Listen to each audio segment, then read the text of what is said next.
Chiropractic for allergies in black and white. Simply put, the brain and spinal cord and all the nerves that pop out from the spine to the different parts of your body control everything that you do, regulate every single body function 24/7, whether you're awake or asleep. There's a lot of sinuses in the head.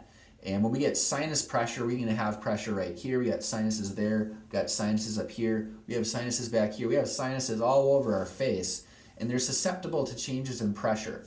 And when we have extra mucus flowing because of whatever's happening outside, whether it's cold air, here we're in Minnesota and it's the beginning of December, it's in the teens today, and the air is cold, this can change how our sinuses behave and circulate mucus, and how the immune system is always having to be on high alert because it causes extra energy, extra attention to be diverted towards just maintaining when it's colder outside. Plus there's changes in the barometric pressure, and similarly that can affect the pressure in the sinuses as well. Now, even though I do pretty much all of my work from the top of the neck with our specialty here called the NUCA method, which stands for the National Upper Cervical or Upper Neck Chiropractic Association, I've got this sort of more generalized chiropractic chart, and it goes to show that the upper neck, most chiropractors and just anatomy and the way the body works, agree that when there are runny nose issues, when there are sinus problems, when there is head colds, when there are allergy sorts of problems, commonly this has to do with an imbalance in the top of the neck. And why is that significant? Because the top of the neck is neurologically the most important area of the spine, right? If you watch sports on TV, somebody injures their ankle or their knee, it's too bad, you get called a timeout, got a new player on the field or on the court or in the ice.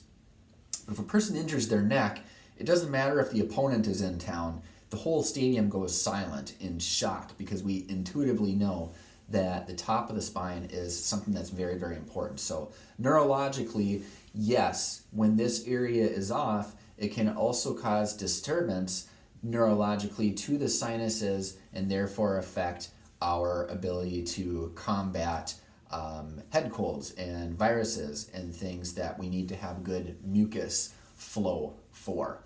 The second thing is the top of the spine is the weakest link. You got all this mobility up here, right? But with extra mobility, there's less stability. So when you take the weight of the head, which is like a 13-pound bowling ball, and you sit it on top of a little 2-ounce atlas vertebra, now you have a situation where small things become large. Small misalignments, whether it's a side slip of C1 to the left or to the right, or if there's a rotational issue combined with a whiplash or forward head posture from being on a phone or a tablet or a computer all day long. Now you got the perfect storm for this sort of cascading imbalance from the top to the bottom. Keep in mind, the spine is not a column. It's a suspensory structure.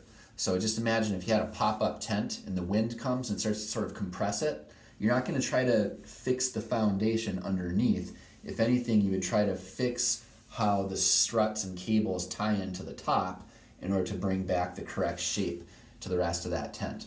And the third thing with the top of the neck as it relates to sinus problems, allergy, and even asthma, which is a different situation because it involves the lungs, has to do with the fact that the vertebrae in the top of the neck, they're very, very unusually shaped side to side.